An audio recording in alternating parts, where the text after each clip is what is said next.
معزز محترم সম্মানিত উপস্থিতি, আল্লাহ جل شانه وعما نواله عالشان দরবারে লাখো কোটি শুকর ও সুজুদ যে মহান আল্লাহ রব্বুল ইজ্জত ওয়াল জালাল দয়া করে মায়া করে আজকে এই সাইয়্যিদুল ইলাম সপ্তাহের শ্রেষ্ঠ দিন জুমার দিন সফর মাসের সর্বশেষ জুমার সালাত আদায়ের জন্য আমাদেরকে পৃথিবীর সর্বশ্রেষ্ঠ জায়গা আল্লাহ পবিত্র খানজানে মসজিদে উপস্থিত হওয়ার সৌভাগ্য পেয়েছেন। সর্বপ্রথম মহান মালিকের দরবারে শুকরিয়া আদায় করি, অন্তরের অন্তঃস্থল থেকে কালিমাতুশ শুকর আদায় করি, আলহামদুলিল্লাহ।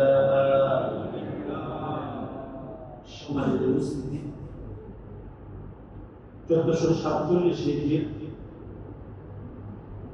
দ্বিতীয় মাস সফর মাসের সর্বশেষ জুমার সালাতে আমরা উপস্থিত হয়েছি। আজ থেকে প্রায় 1500 বছর আগে যদি আমরা চলে যাই, বিশ্বনবী সাল্লাল্লাহু আলাইহি ওয়াসাল্লাম যখন হায়াতে বেঁচে ছিলেন, সর্বশেষ যে সফর মাসটি ছিল, ওই সময় বিশ্বনবী সাল্লাল্লাহু আলাইহি ওয়াসাল্লাম যে দিক নির্দেশনাগুলো আমাদেরকে দিয়েছিলেন,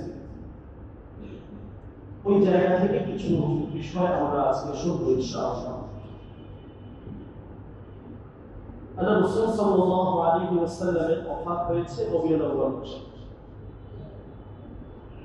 সফর মাসের শেষ দিকের এই অংশে বিশ্বনবী অসুস্থ হয়ে গেছে এবং এই অসুস্থতার মাধ্যমে আল্লাহ সুবহানাহু ওয়া তাআলা সাক্ষাতে আল্লাহ রাসূল সাল্লাল্লাহু আলাইহি ওয়াসাল্লাম চলে গিয়েছে। কিছু সময় অসুস্থ থাকতেন, কিছু সময় সুস্থ হতেন। এরকম এক গুরুত্বপূর্ণ সময়ে বিশ্বনবী সাল্লাল্লাহু আলাইহি ওয়াসাল্লাম বেশ কিছু নির্দেশনা আমার জন্য দিয়েছেন।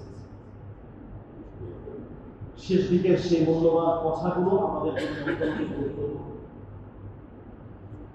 বিশেষ করে আল্লাহ রাসূল সাল্লাল্লাহু আলাইহি ওয়াসাল্লাম ওই সময় সালাতের ব্যাপারে তাগিদ দিয়েছেন।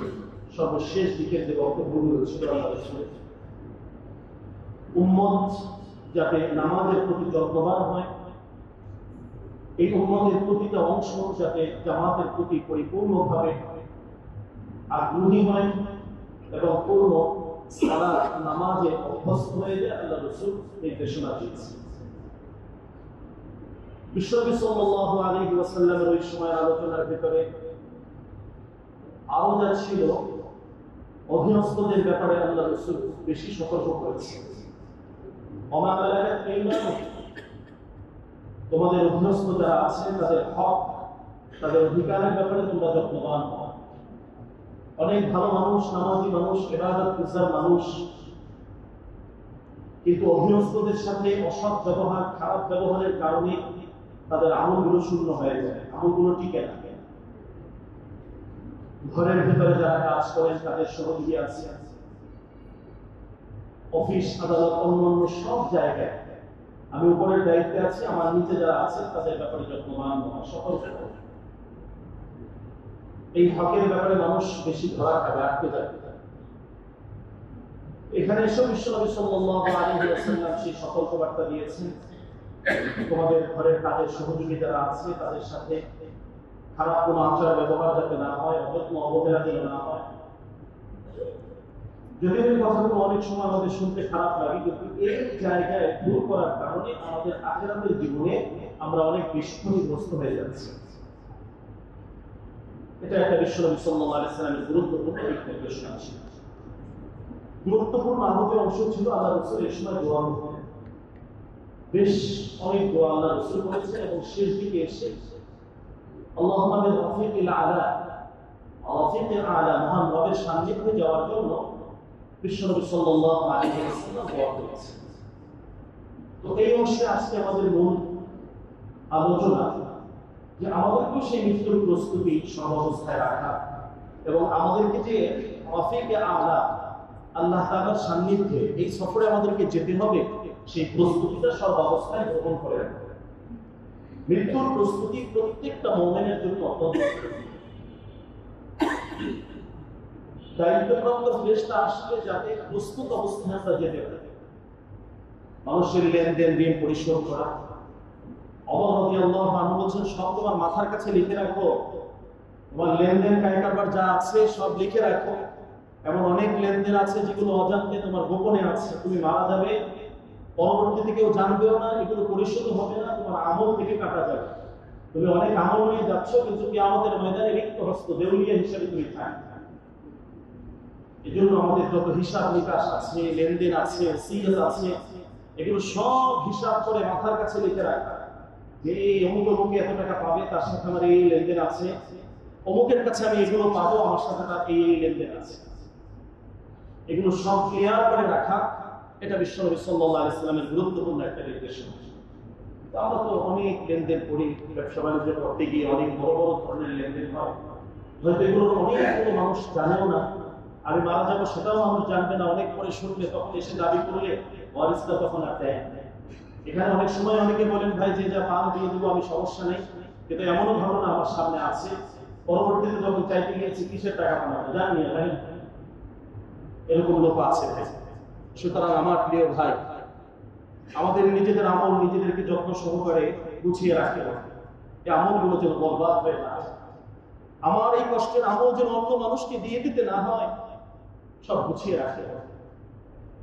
যা কিছু আছে ক্লিয়ার করে রাখা। বিশ্বনবী সাল্লাল্লাহু আলাইহি ওয়াসাল্লাম এই জায়গায় বিশাল কিছু নসিহত আমাদেরকে করেছেন। সাইয়্যিদুনা ওমর রাদিয়াল্লাহু আনহু থেকে অনেক গুরুত্বপূর্ণ নসিহত এই ব্যাপারে আমাদের জন্য আছে। এমন 3 দিন যেন তোমার থেকে অতিক্রম না হয় যে তোমার লেনদেন হিসাবে এই বিষয়গুলো আপডেট করা হয়েছে, এমনটা যেন না হয়। আপডেট অবস্থায় সর্বদা তোমাকে রাখতে হবে কার সাথে কি ধরনের লেনদেন আছে। মানুষ জানবে, তোমার ওয়ারিসটা জানলো, অন্য মানুষ জানলো যে হ্যাঁ অমুকে পাবে বা অমুকের কাছে তুমি পাবে। তো বিশ্বনবী সাল্লাল্লাহু আলাইহি ওয়াসাল্লাম মৃত্যুকালীন সেই প্রস্তুতিগুলো আমাদেরকে শিক্ষা দিয়েছেন, যে কিভাবে তোমাদের প্রস্তুতিগুলো হবে। পবিত্র অবস্থায় মানুষের লেনদেন হকগুলো পরিশোধ করে মহান মালিকের সান্নিধ্যে যাওয়ার জন্য এক প্রস্তুতি নিজের ভিতরে থাকবে, দিলের তরফ থাকবে, আগ্রহ ভালোবাসা থাকবে, যে আমি এই ক্ষণস্থায়ী জিন্দেগি থেকে আমি স্থায়ী জিন্দেগি মহান মালিকের সামনে আমি যাচ্ছি, আমার মহান রবের সামনে গিয়ে আমি দাঁড়াবো। ওই প্রস্তুতি একজন মুমিনের হায়াতে জিন্দেগিতে সবচেয়ে বেশি পরিমাণে থাকে। আমাদের বিভিন্ন লেনদেন কারবার, আমাদের সমাজ ব্যবস্থা, এগুলো অনেক সময় আমাদেরকে ভুলিয়ে দেয়। আমরা আসলে মনে চাইলে ওই জিনিসগুলো স্মরণ করতে পারি না, বা ওই জিনিসগুলো সামনে আনতে পারি না।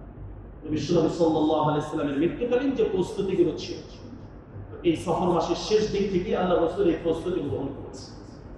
অনেক কাজের ভিতরে ফুটে উঠেছে যে আল্লাহ রাসূল এই অসুস্থতার মাঝে কিছু সুস্থতা, এই সময় উম্মাহ কিছু জন্য কিছু পরামর্শ, নিজের কিছু বিভিন্ন প্রস্তুতি, এই সামগ্রিক বিষয়গুলো এখানে চলে এসেছে। এখান থেকে আরেকটি গুরুত্বপূর্ণ আমাদের শিক্ষা এবং আমাদের মেসেজ হলো যে আমরা যারা আল্লাহকে বিশ্বাস করি, আমরা যারা আখিরাতকে বিশ্বাস করি, আখিরাতের জীবনে আমাদের হিসাব দিতে হবে, এই পরকালের বিশ্বাসটা যাতে আমাদের আছে, আমাদের সদা সর্বদা মৃত্যুর প্রস্তুতির সামনে রাখা, আমলটাকে সুন্দর রাখা, যাতে এই আমলগুলো মানুষকে দিয়ে দিতে না হয়। অনেক কারণে মানুষকে আমল দিয়ে দিতে, বিশেষ করে মানুষ হক সংশ্লিষ্ট বিষয় যেগুলো আছে, মানুষের অধিকার সংশ্লিষ্ট বিষয় যেগুলো আছে, এই মানুষের হক সংশ্লিষ্ট বিষয়গুলোতে আল্লাহ সুবহানাহু ওয়া তাআলা খুব শক্ত থাকে, আমল দিয়ে সব দিয়ে দিতে। এখন থেকে এগুলোর প্রস্তুতি নেওয়া, যাদের হক নষ্ট হয়েছে তারা যদি হায়াতে জিন্দেগিতে থাকেন, এখনই তাদের থেকে মাপ চেয়ে নেওয়া। ধরো তোমার সাথে আমার এই লেনদেন ছিল, বা তোমার সাথে এই ভুলটা করেছি, হয়তো সাময়িক লজ্জা লাগবে, কিন্তু এই লজ্জাটা স্থায়ীভাবে আনন্দে পরিণত হবে। কিন্তু এখন যদি আমি তাদের থেকে ক্ষমা না নেই, বা আমি তাদের থেকে মাপ না চাই, আর তারা যদি কিয়ামতের ময়দানে দাবি করে বসেন আমার এই কষ্টের আমল দিয়ে আপনি পরিশোধ করুন, ওই জায়গায় আমি বেশি ক্ষতিগ্রস্ত। এখন যদি এরকম কারোর সাথে লেনদেন থাকে, কারোর সাথে অসৎ ব্যবহার করেছে, কারো গীবত শিকায়ত সমালোচনা করেছে, এটা একটা গুরুত্বপূর্ণ বিষয়। আমরা যে মানুষের গীবত করি, বিভিন্ন সমালোচনা করি, এর মাধ্যমে কি হবে? শেষ ফলাফল আমি ক্ষতিগ্রস্ত হচ্ছি। আমার কষ্ট উপার্জিত নেকিগুলো তাকে দিয়ে দিতে হবে, যদি নেকি না থাকে তার গুনাহগুলো আমাকে বহন করতে হবে, এটাই চূড়ান্ত কথা। আর একজন সমালোচনা করে আমি আমার কষ্ট উপার্জিত নেক আমলগুলো দিয়ে দিব, এটা কেমন হচ্ছে? আমার মতো অদূরদর্শী মূর্খ আর দ্বিতীয়তা হতে পারে? জবানটাকে একেবারেই কন্ট্রোলে রাখে। কে কি করেছে, কোথায় কি হয়েছে এমনটা নয়, নিজের আমলটা কিভাবে সুন্দর হবে, আমি কিভাবে আখিরাতে বাঁচতে পারবো, ওই জায়গায় আমি কিভাবে মাপ পাবো, এটা নিয়ে একটু ব্যস্ত হতে পারলে ভালো হয়। এটা আমাদের আখিরাতে বড় ধরনের সুসংবাদ এবং সৌন্দর্য নিয়ে কিয়ামতের ময়দানে আসবে। এই কিয়ামতের ময়দানে আমলের মুখটা যখন আসবে তখন আমরা সন্তুষ্ট হয়ে যাব, খুশি হয়ে যাব। এখানে এসেও আমাদের যে পরামর্শ, যে মানুষের সাথে যে হক সংশ্লিষ্ট যে বিষয়গুলো আছে, মানুষের সাথে ওয়াদা কমিটমেন্ট যেগুলো দিচ্ছি এগুলো পুরা করতে হবে। বিভিন্ন সময় অনেক সময় ভুল সিদ্ধান্ত নিয়েছি, মানুষের সাথে খারাপ ব্যবহার করেছি, এখনো তারা হায়াতে আছেন, তো সরাসরি তাদের থেকে এখন মাপ চাওয়া। অধিকার তারটা খন্ড করেছি, এখন তার কাছে যাবো।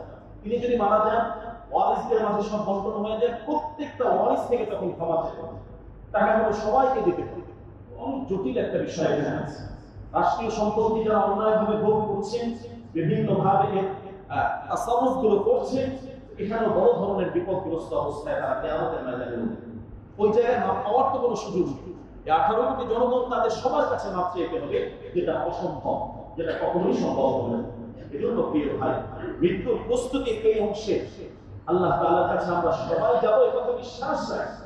এবং এই যাওয়াটা যাতে সুন্দর হয়, আকর্ষণীয় হয়, এই যাওয়াটা যাতে আনন্দের হয়, এজন্য আমাদের এখন থেকে বিশ্বাস, সব অবস্থায় হক সংশ্লিষ্ট বিষয়গুলোতে সতর্ক থাকা, প্রয়োজনে নিজেরটা কিছুটা কমুক, কিছুটা ছাড় দিয়ে হলেও এই জায়গায় আপোষে থাকা, কারণ আমার কষ্ট অর্জিত এই আমলে অন্য কেউ যাতে হাত বসাতে না পারে, অন্য কারো অধিকার যেন এখানে যুক্ত না হয়েছে, এই জায়গায় আমরা বেশি ক্ষতিগ্রস্ত হব, এই জায়গায় শয়তান আমাদেরকে ধোঁকা দিচ্ছে বেশি। তাহলে এটা একটা গুরুত্বপূর্ণ বিষয় ছিল, মৃত্যুকারীর প্রস্তুতি। এবং এখান থেকে আরেকটি এই বিষয় আমরা দেখতে পাই, আমাদের জীবনের সবচেয়ে বড় যে আমলি সম্পদ, যেটা সবসময়ের জন্য, এরকম একটা বিষয় এখানে আমাদের সামনে আছে। আজকে বিশেষভাবে এই বিষয়ের উপরে কিছু অতিরিক্ত কথা এখানে আমরা শুনছি ইনশাআল্লাহ। আল্লাহ রাসূল সাল্লাল্লাহু আলাইহি ওয়াসাল্লাম এই সময় খুব বেশি দোয়ার গুরুত্ব দিয়েছে। এই দোয়াটা সরাসরি আল্লাহ সুবহানাহু ওয়া তাআলার কাছে আল্লাহ রাসূল বারবার করছেন, এবং শেষ সময়ে উম্মাহকে নসিহা করার পরে, উপদেশ দেওয়ার পরে, সর্বশেষ রফিকে আলার সাথে আল্লাহ তাআলার সাথে আল্লাহ রাসূল সাল্লাল্লাহু আলাইহি ওয়াসাল্লাম কথা বলছেন। আমরা যারা আছি, আমাদের জীবনের সবচেয়ে বড় সম্পদ আমরা দোয়াকে বানাতে পারি। দোয়া অর্থই হলো ডাকাডাকি করা বা আল্লাহর সাথে গোপনে কথা বলা, একাকিত্বে কথা বলা। এই যে মুনাজাত আমরা করি, নাজা ইউনাজি মুনাজাত যেটা আছে, এটা হলো গোপনে একাকী মালিকের সাথে, মহান রবের সাথে কথা বলা। এই কথাটা আমি যে ভাষায় বলি, যেখানে বলি, যে অবস্থায় বলি, আমার মহান রব এটা বুঝে, এটা জানে। আল্লাহ তাআলা আমার মনের অবস্থাটা দেখবেন, যে বান্দা কিভাবে আমার কাছে চাচ্ছে, বান্দার কি প্রয়োজন। আল্লাহ তাআলা কোন করার জন্য তো ওয়াদা বলতেন। আজকে বাসায় যাওয়ার কথা আমরা এটা সবচেয়ে বড় সম্পদ হিসাবে আমরা নেই, যে আজকে আলোচনার ভিতরে আমরা এই বিষয়গুলো শুনলাম, বুঝলাম যে আমাকে মৃত্যুর প্রস্তুতি নিতে হবে, অন্যের হকগুলো সব আদায় করতে হবে, যা কিছু আছে সব ক্লিয়ার লিখে রাখতে হবে, যাতে পরবর্তীতে এটা নিয়ে কোনো ভুল বোঝাবুঝি না হয়, কোনো জিনিস গোপন হয়ে না যায়, মানুষ জানতে পারবে না, কিন্তু আমার থেকে এগুলো মৃত্যুর পরে আমল থেকে কাটা হবে, এমনটা যেন না। সাথে সবচেয়ে বড় গুরুত্বপূর্ণ যে আমল, যতটুকু হায়াত এখন বাকি আছে, পুরো সময়টার ভিতরে দোয়ার গুরুত্বটাকে সবসময় সামনে রাখা। এটা কত বেশি গুরুত্বপূর্ণ, দীর্ঘ আলোচনার প্রয়োজন আছে। আমি সংক্ষেপে বেশ কয়েকটি পয়েন্টে কিছু কথা বলবো, হৃদয়ঙ্গম করার জন্য আমরা চেষ্টা করি, দিল থেকে বোঝার জন্য চেষ্টা করি, যেটা আসলে কত বেশি গুরুত্বপূর্ণ। এখানে অনেকগুলো বিষয় আছে। দোয়া কাকে বলে, কিভাবে আমরা দোয়া করবো, কোন সময় দোয়া করবো, কোন সময় দোয়াটা বেশি কবুল হয়, দোয়া কবুলের জন্য শর্ত কি কি, কেন আল্লাহ তাআলা দোয়াগুলো কবুল করেন না, ফিরিয়ে দেন, কোন কোন জায়গায় দোয়াগুলো আল্লাহ তাআলা বেশি কবুল করেন, কোন কোন সময় আল্লাহ তাআলা দোয়াগুলো বেশি কবুল করেন, এরকম অনেকগুলো বিষয় এখানে আছে। এগুলোকে খেয়াল রেখে যখন এই আমলটা আমরা করবো, আমাদের জীবনটা অনেকাংশেই সফল হবে। দেখবো যে অনেক পেরেশানি, কিন্তু সেই পেরেশানির ভেতরেও একটা দিলের ইতমিনান, পরিতৃপ্তি আল্লাহ সুবহানাহু ওয়া তাআলা দান করেন। কোরআনুল কারীমে গুরুত্ব সহকারে যে আমলগুলোর কথা বারবার তাগিদে এসেছে, বিভিন্ন ভাষায় বিভিন্ন ভাবে এসেছে, এটার মধ্যে দোয়াটা নিজে বলছে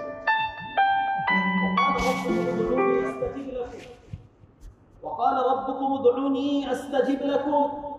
আল্লাহ তাআলা বলছেন তোমাদের রব তাকে তোমরা ডাকো। আল্লাহ তাআলা নিজে বলছেন আমাকে ডাকো, তোমরা যদি আমাকে ডাকো আস্তাজিব লাকুম, আমি আল্লাহই তোমাদের ডাকের সাড়া দিব, তোমাদের দোয়াগুলো কবুল করব। সুবহানাল্লাহ। আল্লাহ তাআলা সাথে সাথে কোরআনে মাজিদে আল্লাহ তাআলা বলছেন উজিবু দাওয়াতাদ দাঈ ইযা দাআন, যখনই তুমি ডাকো, যখনই, সেটা দিনে হোক, সেটা রাতে হোক, সেটা সকালে হোক, সেটা সন্ধ্যায় হোক, সেটা গাড়িতে হোক, সেটা বাড়িতে হোক, সেটা রাস্তায় হোক, সেটা তোমার মহল্লায় হোক, তুমি আকাশে উঠো, বিমানে, তুমি বিভিন্ন ভাবে পানির ভেতরে, যে কোনো জায়গায়, যে কোনো ভাবে, যে কোনো ভাষায় তুমি মহান রবকে ডাকবে, আল্লাহ তাআলা নিজের উপরে বাধ্যতামূলক করে নিয়েছে আমি তোমার ডাকে সাড়া দিব। আল্লাহ তাআলা বলেন, আল্লাহ সুবহানাহু ওয়া তাআলা এভাবে আমাদেরকে সাহস দিয়েছে, অভয় দিয়েছেন যে কেন আমাকে ডাকছ। তো আজকে আমাদের যত পেরেশানি, বিভিন্ন তদবির হয়, বিভিন্ন জায়গায় আমরা ছোটাছুটি করি, যাই অনেক জায়গায় অনেক ভাবে আমরা চেষ্টা করি অনেক কিছু করার জন্য, কিন্তু আমাদের মূল দায়িত্বের বড় একটা অংশ হবে প্রথমেই মহান রবকে সন্তুষ্ট করে আল্লাহ তাআলার কাছে কিছু বলা, যে আল্লাহ গো মহান মালিক, রব্বে কারীম, রব্বে আরশ আযীমের মালিক, আমাদের এই প্রয়োজন, এই সমস্যাগুলো আছে। এটা আমাদের গুরুত্বপূর্ণ একটা সম্পদ। নামাজের জন্য নির্ধারিত একটা সময় আছে, নির্ধারিত একটা সংখ্যা আছে, কিন্তু দোয়ার জন্য আল্লাহ তাআলা নির্ধারিত কোনো সময় রাখে না। সব সময় তুমি দোয়া করবে, তুমি মসজিদে ঢুকছো, ঢোকার সময় দোয়া, বের হচ্ছ তখন দোয়া, ছোট্ট ছোট্ট বাক্য, কিন্তু অর্থ আর মর্মটা অনেক ব্যাপক। তুমি যখন ব্যাপক নিয়ত করবে, এর মাধ্যমে ব্যাপক ফায়দা আল্লাহ তোমাকে দান করবে। তুমি ঘরে ঢুকছো, সেখানে দোয়া, সেখানে সালাম, খাবারে যাচ্ছ, সেখানে তোমার দোয়া, খাবার থেকে উঠছো, সেখানে তোমার দোয়া, বাথরুমে যাচ্ছ, সেখানে দোয়া, সেখান থেকে বের হচ্ছ, সেখানে দোয়া, সব জায়গায় দোয়ার আমল আল্লাহ তাআলা দিয়ে রেখেছে। এই দোয়াগুলো হাঁটতে, চলতে, উঠতে, বসতে, তখন মালিকের সাথে যে গোপনে কথা বলা, একাকিত্বে কথা বলা, নিজের ভাষায় নিজের মনের আবেগ মিশ্রিত সেই কণ্ঠে আল্লাহ সুবহানাহু ওয়া তাআলাকে ডাকতে পারা, এটা আমাদের জন্য বড় সৌভাগ্যের একটি কারণ হবে, এবং এর মাধ্যমে অনেক গুরুত্বপূর্ণ বিষয়, জটিল জটিল বিষয়ের সমাধান আল্লাহ সুবহানাহু ওয়া তাআলা করবেন।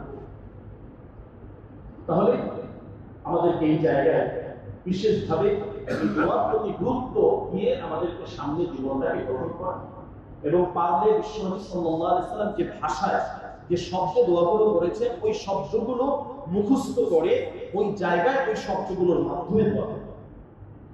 বিশ্বনবীকে আমরা দেখি নাই, আল্লাহ রাসূলের কথাগুলো শুধু আমরা শুনছি, কিন্তু আমি যদি বিশ্বনবীর শিখানো সেই দোয়ার শব্দে দোয়া করতে পারি, এতটুকু তো বিশ্বনবী সাল্লাল্লাহু আলাইহি ওয়াসাল্লামের সাথে মিল হলো যে এই শব্দের মাধ্যমে বা এই বাক্যের মাধ্যমে বিশ্বনবী দোয়া করেছেন, তার জবান থেকে, পবিত্র জবান থেকে যে শব্দগুলো বের হয়েছে, আমিও ওই জায়গায় রাসূলের অনুকরণ অনুসরণ করে ওই শব্দে আল্লাহকে দোয়া করেছি।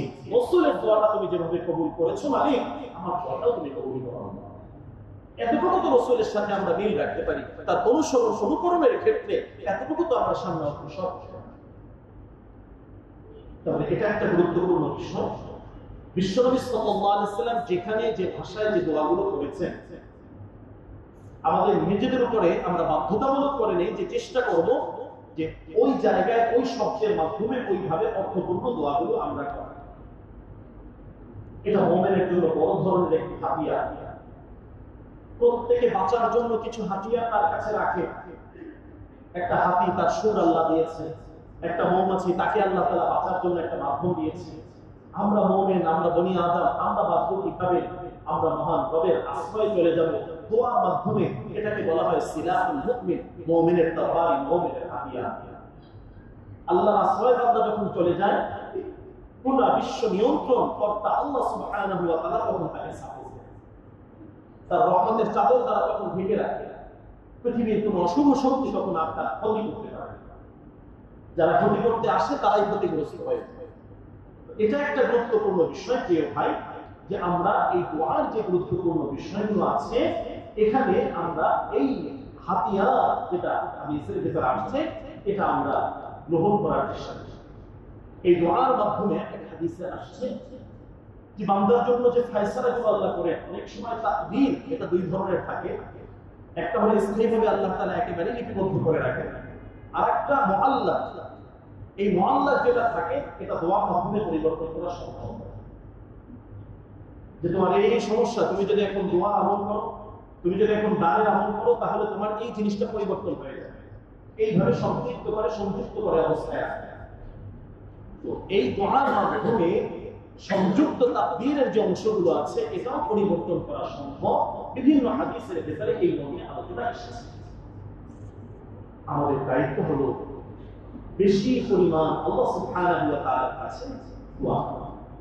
এই দোয়াটা সদা সর্বদা সুখী দুঃখে সর্বাবস্থায় যদি মানুষ করতে পারে, এই দোয়াটা মানুষকে আল্লাহ সুবহানাহু ওয়া তাআলার কাছাকাছি পৌঁছিয়ে দেন। আল্লাহর রহমতের চাদরের ভিতরে সে ঢোকা অবস্থায় থাকে এবং বাহ্যিক যে পেরেশানিগুলো আছে এখান থেকে দূরে থাকে, বাহ্যিক যে ঔষধপত্র আছে এখান থেকে দূরে থাকে। অর্থাৎ দোয়ার মাধ্যমে আল্লাহ তাআলা তার সুস্থতার ফয়সালা করেন। এই অসুস্থকারীর যে সমস্ত পেরেশানিগুলো আছে এই ঔষধের কাছে তার সাধারণত যেতে হয় না, আল্লাহ তাআলা তাকে বিশেষভাবে সাপোর্ট দান করেন। দোয়াটা যদি কেউ স্থায়ীভাবে নিজের উপরে লাসিম করে নেয়, ধারাবাহিক করে নেয়, এই দোয়ার মাধ্যমে পেরেশানি থেকে বান্দা দূরে থাকে, ঔষধ থেকে বান্দা দূরে থাকে। আল্লাহ সুবহানাহু ওয়া তাআলার খাস রহমত দিয়ে তখন বান্দা করতে পারে। এর গুরুত্ব আমরা যদি বুঝতে চাই, এর উপরেই দীর্ঘ একটা আলোচনার প্রয়োজন রয়েছে, যেটা আসলে আমাদের হায়াতের জীবনে কত বেশি প্রয়োজন। আমরা তো গুরুত্বপূর্ণ বিষয়গুলো বুঝি, এগুলো কিভাবে পালন করবো, এগুলোর জন্য আমাদের হায়াতে জিন্দেগি যে কোনো পেরেশানি এখান থেকে বাঁচার জন্য মহান রবের সাথে আমাদের কিছু কথা বলতে হবে। আল্লাহ সুবহানাহু ওয়া তাআলার কাছে কিছু চাইতে হবে। চাওয়ার জন্য আল্লাহ তাআলা নিজে ডাকেন, বান্দা তুমি আমাকে ডাকো, আমার কাছে চাও, আমি তোমাকে দেওয়ার জন্য প্রস্তুত। প্রতি রাতের শেষ অংশে আল্লাহ তাআলা বান্দাদেরকে ডাকতে থাকেন, এটা সহিহ হাদিসের কথা। যখন মহান রব আমাদেরকে ডাকেন, হয়তো বা তখন আমরা অপ্রস্তুত অবস্থায় থাকি, ঘুমন্ত অবস্থায় থাকি বা অন্য কোনো হালাতে থাকি, কিন্তু ওই সময় মুমিন বান্দা যারা হবেন, যারা বিভিন্ন পেরেশানিতে আছেন, আমার প্রিয় ভাই, আল্লাহ তাআলা আমাদেরকে এই দৌলত দান করুন যে আমরা ওই সময় যাতে সিজদায় থাকতে পারি, ওই সময় যাতে সালাতের ভিতরে মহান রবের সাথে কথা বলতে পারি, ওই সময় যাতে ইস্তিগফারের হালাতে থাকতে পারি, ওই সময় যাতে দিল খুলে মন খুলে মহান রবকে সব বলতে পারি। এরকম যোগ্যতা সম্পন্ন যে বান্দারা রয়েছেন, আল্লাহ তাআলা সেই নেক বান্দাদের কাতারে আমাদেরকে শামিল করুন। আমিন। প্রতি রাতের শেষ অংশটা বড় গুরুত্বপূর্ণ সময়, কিন্তু উম্মত এই বড় মহা নিয়ামত থেকে আজকে বঞ্চিত। এই সম্পদ আজকে হাতছাড়া। আজকে এই সময় যে মহান রবকে ডাকতে হবে, কিছু কান্নাকাটি, কিছু মোনাজারি, কিছু ডাকাডাকি, পেরেশানিগুলো, বিভিন্ন অস্থিরতাগুলো মহান রবকে বলা, এই সময়টা আজকে আমাদের হাতছাড়া। এই মহান নিয়ামত থেকে আজকে আমরা বঞ্চিত, এই উম্মত বঞ্চিত। প্রিয় ভাই, সাহাবায়ে কেরামের সবচেয়ে বড় যে যোগ্যতাগুলো ছিল, দিনের বেলা তারা দিন ইসলামের পাহারাদার হিসেবে থাকতেন, ঘোর ছওয়ার থাকতেন, যুদ্ধের ময়দানে থাকতেন, নিজেদের প্রয়োজন পূরণের জন্য তারা থাকতেন, কিন্তু রাতের বেলা বিশেষ একটা অংশ মহান রবের জন্য তারা দিয়ে দিতেন। এই সময়টা মহান রবের সাথে তারা কথা বলতেন। হুম বিল লাইল রুহবান ওয়া বিন নাহার ফুরসান। হাদিসের ভিতরে সাহাবায়ে কেরামের যে বর্ণনাগুলো আসছে, দিনের ভিতরে তারা ঘোর ছওয়া থাকতেন, জিহাদের ময়দানে থাকতেন, যুদ্ধের ময়দানে থাকতেন, আল্লাহর দ্বীন, আল্লাহর কালিমা প্রতিষ্ঠার জন্য যা করণীয় তাই করতেন। কিন্তু রাতের বেলা তাদের সম্পূর্ণ পরিবেশ ভিন্ন হয়ে যেত। রাতের বেলা তাদের ঘর বাড়ি থেকে কান্নার আওয়াজ আসতো, মসজিদগুলো থেকে কান্নার আওয়াজ আসতো। হাদিসের ভিতরে এমন আসছে যে পানি যখন ফোটার সময় যেমন একটা আওয়াজ আসে, খুব উচ্চ আওয়াজ না, এরকম ভাবে দিল ভাঙা কান্নার আওয়াজটা শেষ রাতে সাহাবায়ে কেরামের সবচেয়ে বড় সম্পদ ছিল। আজকে এই সম্পদ থেকে উম্মত মাহরুম, বঞ্চিত। এই সময়টা আমাদের ঘুমন্ত অবস্থায় থাকে, এই সময়টা বিভিন্ন হালাতে আমাদের যায়। প্রিয় ভাই, এই সম্পদ অর্জনের জন্য আমাদের চেষ্টা করা, নিজেদেরকে এই জায়গায় কিছুটা হলেও ব্যস্ত করে রাখার চেষ্টা। শেষ রাতের এই অংশটা আল্লাহ সুবহানাহু ওয়া তাআলার কাছে বড় প্রিয়, বড় আকর্ষণীয়। আল্লাহ তাআলা বান্দাকে দেওয়ার জন্য বড় এই সময় উদ্গ্রীব থাকেন, বেকুল থাকেন যে আমার বান্দা আমার কাছে কেন চায়, কেন চাচ্ছে না, অত প্রয়োজন আমি জানি, একটু চাইলেই তো কেন দিয়ে দেবে। এটা হাদিসের ভাষায় এভাবে এসেছে, মান লাম ইয়াসআলিল্লাহ ইয়াগদার আলাইহি, যে ব্যক্তি আল্লাহর কাছে চায় না আল্লাহ তার উপরে নারাজ হয়। অসন্তুষ্ট হয়, কেন আমি চাও না, পুরো দুনিয়ার সব জায়গায় তো ঘুরলি, সবার কাছে তাকবীর করলি, ছুটলি, আমার কাছে কেন? আল্লাহ তাআলা রাগ করেন। আমাদের অনেকের উপরে হয়তো আল্লাহ রাগান্বিত অবস্থায় আছেন এই কারণে যে আমরা সব জায়গায় ছোটাছুটি করি, কিন্তু আসল দরকার মহান রবকে একটু বলা, করে বলা। আল্লাহ তাআলা জানেন, তারপর শুনতে চান। কারণ আল্লাহ সুবহানাহু ওয়া তাআলা তখন ফেরেশতাদেরকে ডেকে জিজ্ঞাসা করেন, এই আমার এই বান্দা কি চায় রে? আল্লাহ আপনি তো জানেন সব, কি চায় বল? আপনার বান্দা জাহান্নাম থেকে মুক্তি চায়, জান্নাত চায়, তার এই প্রয়োজনগুলো আছে, পেরেশানিগুলো আছে, এগুলো থেকে বাঁচতে চায়। আল্লাহ তাআলা ফেরেশতাদেরকে সাক্ষী রেখে তখন বলেন যে আমি আমার বান্দাকে জাহান্নাম থেকে মুক্তি দান করলাম, বান্দার জন্য জান্নাতের ফয়সালা করে রাখলাম। সুবহানাল্লাহ, সাক্ষী থাকে আল্লাহ। তখন ওই আসমানের মালায়েকা যারা আছেন ফেরেশতাদেরকে তখন সাক্ষী রাখে। আধ্যাত্মিক এই শক্তিটা অর্জন করা দরকার। পৃথিবীর সমস্ত শক্তি যখন তুচ্ছ, কেউ কখনো সামনে আসতে পারবে না। আধ্যাত্মিক এই শক্তিটা বড় সম্পদ, এটা অর্জন। আজকে উম্মত হাত ছাড়া, এটা উম্মত আজকে বিভিন্ন পেরেশানির মাঝে আছে। প্রিয় ভাই, আল্লাহ সুবহানাহু ওয়া তাআলার কাছে নিজেদের কথাগুলো সুন্দরভাবে বলতে। আল্লাহ সুবহানাহু ওয়া তাআলা কোরআনুল কারীমে ব্যাপারে অনেকগুলো আলোচনা আছে, যাতে বান্দা বুঝে, যে যে ভাষায় বুঝে ওই ভাষায় যাতে তারা দোয়া করতে থাকে। একটা কথা মনে রাখবো, এটা এমন একটা ইংলিশ, এমন এক সত্য যেটা কখনোই লেখা যায় না, কোনো অবস্থা দিয়ে লেখা যাবে না। আমরা অনেক সময় পরেশান হয়ে যাই, এত দোয়া করলাম, কই আল্লাহ তো কিছুই দিল না। দোয়ার ক্ষেত্রে ধৈর্য ধারণ করা এটা গুরুত্বপূর্ণ একটা নির্দেশ। দোয়া করে কখনো তাড়াহুড়া না করা। আমার মহান রব তিনি জানেন আমার জন্য কোনটা কল্যাণের, আমার জন্য যেটা কল্যাণের সবচেয়ে বেশি সুন্দর হবে, সেই ফয়সালাই আল্লাহ তাআলা আমার জন্য করবেন। অনেক সময় আমি চাচ্ছি যে আল্লাহ এখন এই মুহূর্তে আমাকে দিয়ে দেন, কিন্তু মহান মালিক তো জানেন এই মুহূর্তে যদি এই নিয়ামতগুলো আল্লাহ আমাদেরকে দেন, তাহলে আমরা পথভ্রষ্ট হয়ে যাব, আমরা আল্লাহ তাআলাকে ভুলে যাব, আল্লাহ তাআলাকে চিনব না, সিজদা দেওয়ার সেই সৌভাগ্যটা আর থাকবে না। অনেক মানুষ যাদেরকে আল্লাহ দিয়েছেন আল্লাহ তাআলাকে ভুলে গেছে। এখন আর নামাজের সময় নেই, এত ব্যস্ততা তাদের, ইবাদতের সময় আর সুযোগ তাদের নেই। আল্লাহ সুবহানাহু ওয়া তাআলা জানেন যে অনেক বেশি একত্রে তোমাকে দিয়ে ফেললে তখন ওই ব্যস্ততায় তুমি আমাকেই ভুলে যাবে। বান্দার জন্য যেটা কল্যাণের ওইটাই আল্লাহ তাআলা ফয়সালা করবেন, এই বিশ্বাস প্রত্যেকটা মুমিনকে রাখতে হবে। এটা কখনোই একেবারে অনর্থক মিস হয়ে যাবে এমনটা হবে না, হতে পারে না। এটা হয়তো এখন কবুল করবে, না হয় কিছুদিন পরের জন্য আল্লাহ তাআলা রেখে দিয়েছেন যে এখন করতে থাকো, আমি তোমাকে 5 বছর পরে এটা দেব, 3 বছর পরে আমি দেব।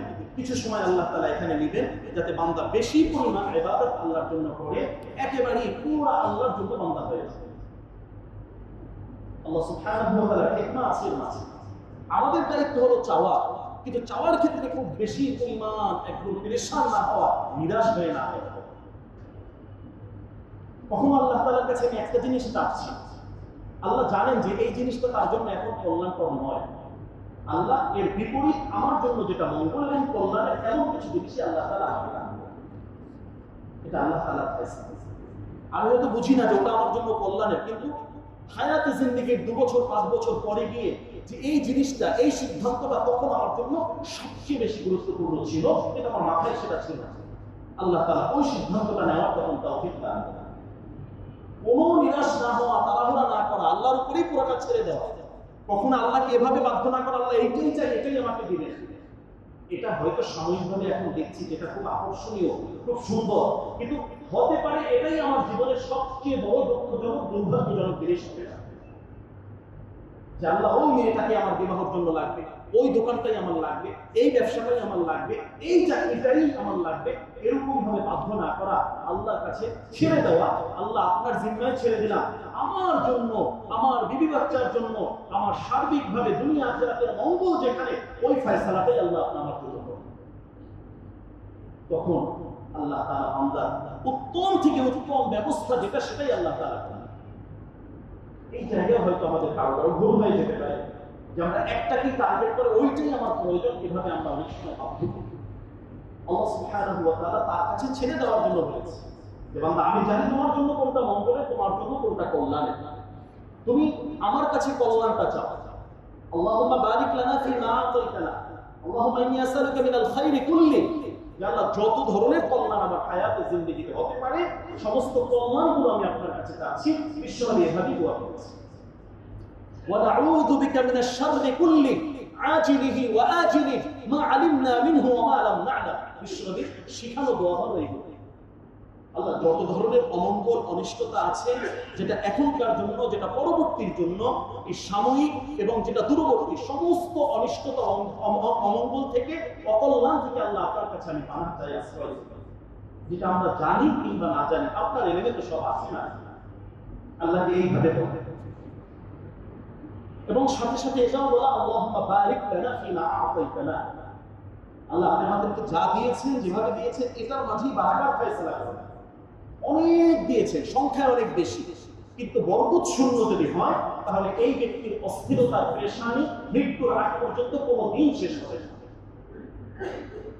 কিন্তু বাহ্যিক দৃষ্টিতে দেখা যাচ্ছে অল্প, কিন্তু সেটা বরকতপূর্ণ, আল্লাহ তাআলা বরকতময় করে সেটা পাঠিয়েছেন। তাহলে অল্পের ভিতরেই তার তৃপ্তি হবে এবং এইটার মাঝে তার এত পরিমাণ বারাকা হবে সেটা কল্পনা করা, যেটা আমরা কখনোই কল্পনা করে খুঁজে পাবো। আল্লাহ সুবহানাহু ওয়া তাআলার ফয়সালা এটা বড় চমৎকার, ব্যতিক্রমী, আমাদের হিসাবের সাথে অনেক সময় মিলবে না। আল্লাহ সুবহানাহু ওয়া তাআলার কাছে ছেড়ে দেওয়া যে আল্লাহ আমার জন্য যেটা কল্যাণের এবং যেটা মঙ্গলের, ওইভাবে মালিক আমাদের জন্য ফয়সালা করেন। এভাবে আমাদের জীবনের সম্পদ সার্বক্ষণিক এইভাবে বিশ্বাস নিয়ে আল্লাহ সুবহানাহু ওয়া তাআলার সাথে আমাদের কথোপকথন করতে হবে। এটাকে মুনাজাত বলা হয়, এটাই আল্লাহর কাছে চাওয়া বলা হয়। সবসময় যে শুধু নামাজের পরে হাত উঠিয়ে চাওয়া বিষয়টা এমন নয়। দোয়াটা সদা সর্বদা করি। আমরা খানা খাচ্ছি, সমস্ত হাত উঠিয়ে দোয়া করছি না, মাসজিদে ঢুকছি হাত উঠিয়ে করছি না, দোয়া এগুলো কিন্তু চমৎকার চমৎকার সমস্ত বারাকার দোয়াগুলো আল্লাহ তাআলা এখানে রেখে দিয়েছে। সমস্ত অশুভ শক্তি থেকে বাঁচার জন্য দোয়াগুলো আল্লাহ তাআলা রেখে দিয়েছে। তোমাদের হাঁটতে চলতে যে সময়গুলো কাজে লাগে, যে সময়ের ভিতরে আমরা বিভিন্ন মানুষ নিয়ে জীবন শিকার সমালোচনা অনেক কিছু করছি, যেগুলো সব জবানের গুনাহ এবং এগুলোর কারণে আমরা আল্লাহর কাছে আসামি হব, ধরা খেয়ে যাব, ওই জায়গায় আমরা পরিবর্তন করে তাসবিহ তাহলিল এবং এই দোয়াগুলোকে আমরা যুক্ত করে নিতে পারি। এটা জীবনটাকে বরকতময় করে দিবে, জীবনটাকে আনন্দময় করবে এবং জীবনটা আমাদের সফল করবে। আল্লাহ সুবহানাহু ওয়া তাআলা রাসূলের সেই দোয়াগুলো আমাদেরকে শিখিয়েছে এবং বিশ্বনবী জবান মুবারক থেকে যে দোয়াগুলো বের হয়েছে ওইভাবে আমরা দোয়া যাতে করতে পারি, এজন্য আল্লাহ তাআলা নির্দেশ দিয়েছেন। আমরা অনেক গুরুত্বপূর্ণ মহামূল্যবান ইবাদতগুলো বিশ্বনবী সাল্লাল্লাহু আলাইহি ওয়াসাল্লাম বলেছেন, তোমরা যত ইবাদত করো, এই সকল ইবাদতের মূল মগজ, মূল বিষয় সেটা হলো দোয়া। ইবাদত করলে কিন্তু ইবাদতটা কবুল হবে না, আল্লাহর কাছে পৌঁছলো না, তাহলে এটা তো মূল্যহীন হয়ে যাবে। যে কোনো ইবাদতের পরে আল্লাহর কাছে দোয়া করো, দোয়া করে এটাকে কবুল করো। সাইয়্যিদুনা ইব্রাহিম এবং ইসমাঈল আলাইহিস সালাম পৃথিবীর সর্বশ্রেষ্ঠ একটা ইবাদত তারা করেছে, যে ইবাদতের সৌভাগ্য সবার হয় না, সবাইকে আল্লাহ তাআলা দিবেন। বাইতুল্লাহর পুনর্নির্মাণ, পুরো বাইতুল্লাহটাকে আবার নতুন ভাবে সুন্দর করেছেন, এটাকে ইবাদতের উপযুক্ত করে দিয়েছে। এই গুরুত্বপূর্ণ ইবাদতের পরে তারা কি কাজটা করেছে? অনেক কিছুই করার ছিল, কিন্তু তারা কি করেছিলেন? কোরআনুল কারীম আল্লাহ তাআলা বলছেন, এটা তোমাদের জন্য শিক্ষা। তোমরা যে আমল করো, ইবাদত করো, তোমাদের জন্য করণীয়টা কি হবে? এত মহামূল্যবান গুরুত্বপূর্ণ ইবাদত, এখানে অনেক ক্রেডিট নেওয়ার বিষয় ছিল যে আমি করেছি, অমুক জায়গায় পাথর ব্যবহার করেছি, এইভাবে করেছি, একটা কথাও তারা বলে না। তারা যেটা করেছিলেন, বাবা এবং সন্তান সাথে সাথে সিজদায় অবনত হয়ে সাথে সাথে দোয়ার ভিতরে গিয়ে মহান রবকে তারা বললেন, রব্বানা তাকাব্বাল মিন্না ইন্নাকা আনতাস সামিউল আলিম ওয়া তুব আলাইনা ইন্নাকা আনতাত তাওয়াবুর রহিম। এত মহান আমল করার পরে তারা রবের কাছে দোয়ায় নত হয়ে গেলেন, দোয়ার মাধ্যমে আল্লাহ সুবহানাহু ওয়া তাআলার সাথে কথা বলেন যে আল্লাহ আপনি কবুল করেন। আপনি তো দেখছেন, আপনি শুনছেন, আপনি তাওয়াব, আপনি রাহিম। আল্লাহ গুনাহগুণ যেগুলো আছে আসমাউল হুসনা, এগুলো দিয়ে তখন আল্লাহ সুবহানাহু ওয়া তাআলার কাছে দোয়া করবেন। প্রিয় ভাই, আদ-দুআ মুখুল ইবাদা, সকল ইবাদতের মূল হলো এই দোয়া। আল্লাহ সুবহানাহু ওয়া তাআলার কাছে কায় মনোবাক্যে দোয়া করা, যত গুরুত্বপূর্ণ আমল হোক এর পরে দোয়ার মাধ্যমে আল্লাহ সুবহানাহু ওয়া তাআলা এটাও আদব আছে। এইভাবে আমরা এই কথাগুলো আল্লাহ তাআলা আমাদেরকে জানিয়েছে। পাক পবিত্র অবস্থায় কিবলামুখী হয়ে পারলে নামাজের সুরতে, এবং আমরা নামাজের জন্য যেভাবে কিবলামুখী হয়ে দোয়ার জন্য এটা ফিকহ কিতাবে আছে, দোয়ার জন্য গুরুত্বপূর্ণভাবে আসমানের দিকে হাতটা উঠাতে হবে, মহান রবের দিকে হাতটা উঠাতে হবে, বুক বরাবর হাতটা থাকতে হবে। অন্য যদি যায় তাদের দোয়াটা আল্লাহ কবুল করেন। যারা এখানে দোয়া আছে, দোয়ার ভিতরে অন্য কাজ করছে, দোয়া আছে, দোয়ার ভিতরে বিভিন্ন চিন্তা ভাবনা সব সামনে নিয়ে আসছে, কলবে গাফিল, কলবে লাহ, এদের দোয়া আল্লাহ কবুল করেন না, এমনই হাদিস এসেছে। আমরা অনেক দোয়া করি, আল্লাহর কাছে নিরাশ হয়ে যায়, এত চাইলাম, চাওয়ার পদ্ধতিটা ভাই আসলে ঠিক আছে বা যেভাবে আল্লাহ চাইতে বলেছেন ওভাবে হচ্ছে কি, এটাকে আবার পুনর্নির্ধারণ করি, নিয়তটাকে বিশুদ্ধ করে নিই যে আসলে একাকিত্বে মহান রবের সাথে কথা বলা যে একটা সুন্দর সুবর্ণ সুযোগ আল্লাহ দিয়েছেন, ওইভাবে আসলে এটা হচ্ছে। বুক বরাবর হাত উঠিয়ে আল্লাহ তাআলার হামদ এবং সানা, আল্লাহর প্রশংসামূলক বাক্য প্রথমে কিছু পাঠ করা, আলহামদুলিল্লাহ রাব্বিল আলামিন। সাথে সাথে আরেকটা গুরুত্বপূর্ণ বিষয়, প্রত্যেকটা দোয়া আগে এবং পরে সাইয়্যিদুল মুরসালিন রাহমাতুল লিল আলামিন জনাবে মুহাম্মদুর রাসূলুল্লাহ সাল্লাল্লাহু আলাইহি ওয়াসাল্লামের প্রতি দরুদ পাঠ করা। এটা দোয়া কবুলের জন্য মৌলিক একটি শর্ত। এটা যখন করা হয় দোয়াটা আল্লাহ দ্রুত কবুল করেন। যে দোয়ার আগে পরে দরুদ না থাকে, অনেক সময় এই দোয়াগুলো ঝুলন্ত অবস্থায় থাকে। তাহলে এখানে একটা আদব যে আমরা আসসালাতু ওয়াসসালামু আলা সাইয়্যিদিল মুরসালিন এভাবে যে আমরা দরুদগুলো করি, এটাও এই জায়গাতে খুব গুরুত্বপূর্ণ। মনের কথাগুলো সব বলা, উম্মতের জন্য দোয়া করা, দোয়া ক্ষেত্রে শুধু একাকি নিজের কথা না বলা। তৃতীয় কোনো ব্যক্তির জন্য যখন দোয়া করা হয়, এর মাধ্যমে আমরা নিজের আল্লাহ আল্লাহ সুবহানাহু ওয়া তাআলা ফেরেশতাদের মাধ্যমে তখন বলে যে আল্লাহ তাআলা তোমার এই দোয়াটা কবুল করুন, এবং ফেরেশতারা তখন বলে যে ওয়ালাকা মিসলু, যে তার জন্য যেভাবে কবুল করবে আল্লাহ তোমার জন্য এই দোয়াগুলো এভাবে কবুল করুন। তো আরেকজনের সুস্থতার জন্য যখন আমি দোয়া করব, আরেকজনের কল্যাণের জন্য আমি দোয়া করব, তো এর মাধ্যমে ফেরেশতাদেরও একটা দোয়া আমার জন্য আসবে, তারাও আমাদের জন্য কল্যাণের দোয়া করবেন, তারাও আমাদের জন্য সুস্থতার দোয়া করবেন। আমাদের নিজেদের জন্য একদম কৃপণতার সাথে নিজের জন্য কিছু চেয়ে থাকতে শেষ করে দোয়া যত ব্যাপক হবে, যত উম্মতের সবার জন্য হবে, তত দ্রুত আল্লাহ তাআলা দোয়াগুলো কবুল করেন। আল্লাহ তাআলা দোয়া পুরো উম্মতে মুসলিমার জন্য আমাদের দোয়া। আল্লাহ তাআলা দোয়া শিক্ষা দিয়েছেন কিভাবে করবে। রব্বানা ইগফির লানা, নিজের জন্য যা আছে যাবতীয় সমস্ত প্রয়োজনগুলো আল্লাহর কাছে, ওয়ালি ওয়ালিদাইনা, আমাদের আত্মীয় স্বজন, মা বাবা, মুরব্বী যারা আছে তাদের জন্য দোয়া করা। এরপরে পুরো উম্মতের জন্য, মুসলিমের জন্য আল্লাহ তাআলা দোয়ার জন্য বলেছেন। সকল মুমিন মুমিনাত, মুসলিমিন মুসলিমাতের জন্য তখন দোয়া করা। এই দোয়াগুলো যে আমরা করব, এই দোয়া কবুল হওয়ার জন্য বেশ কিছু গুরুত্বপূর্ণ শর্ত এগুলো হাদিসের ভিতরে আসছে। দোয়া কবুলের যে শর্ত, আমরা অনেক দোয়া করছি, কিন্তু আমাদের দোয়াগুলো অনেক সময় ঝুলন্ত অবস্থায়, বা অনেক সময় আমরা এই দোয়ার পরিপূর্ণ বৈশিষ্ট্য এবং মর্যাদা যেগুলো আছে এগুলো আমরা অনেক সময় পাই। এক্ষেত্রে মৌলিকভাবে একটি শর্ত হল সর্বদা হালালের উপরে থাকা। রিজিকের ভিতরে যদি কারো কোনো ঝামেলা থাকে, ইনকাম সোর্সের ভিতরে যদি কোনো ধরনের অন্যায় এবং হারাম থাকে, তাদের দোয়াগুলো কবুল হয় না। বদিয়াবিল হারাম, যাদের দেহ অন্যায়, দুর্নীতি, হারাম সম্পদ দ্বারা গঠিত হয়, তাদের দোয়াগুলো কবুল হয় না। এমনকি বিশ্বকে হাদিস আছে। এতক্ষণ যা শুনলাম, এত প্রয়োজন, এই প্রয়োজনটা আমাদের কখন নষ্ট হয়ে যাচ্ছে, কি কারণে নষ্ট হয়ে যাচ্ছে? যদি কারো জীবনের কোনো অংশে মিলে যায়, তাহলে এখনই দরকার। এখনই ওই অন্যায় পথ ছেড়ে দেওয়া এবং ওই অন্যায় পথ থেকে নিজেরা বাঁচা, পরিবারের সদস্যদেরকে বাঁচা। আমার বিবি বাচ্চা আমার দায়িত্ব, তাদেরকে কিভাবে খাওয়াবো এটা আমার দায়িত্ব। আমি অন্যায় ভাবে আনছি না ন্যায় ভাবে আনছি এই হিসাব কিন্তু আমার বিবি বাচ্চারা দিবে না। আল্লাহর কাছে তারা দায়বদ্ধ নয়। তারা এই কথা আল্লাহর কাছে স্পষ্ট বলবে, আল্লাহ আমার বাবার দায়িত্ব ছিল খাওয়ানো, তিনি খাইয়েছেন, কোথা থেকে এটা আমরা জানি না, যদি অন্যায় করেন তাকে ধরেন, আল্লাহ আমরা জানি না। একদম স্পষ্ট এভাবে সন্তানরা বলেন।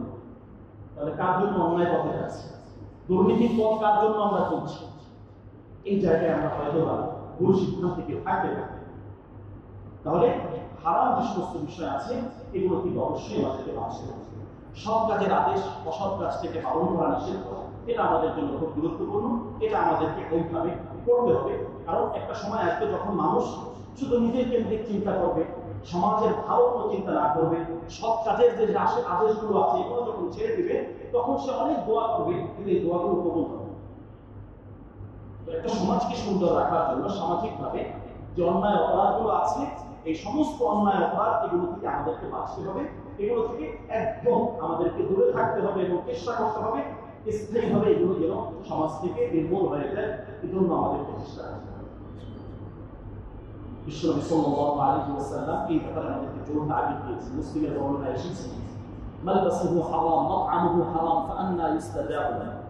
এই লোকটা এত কান্নাকাটি করছে, কিন্তু তার পরনে যে জামাটা আছে এই জামাটা অন্যায়ের জামা।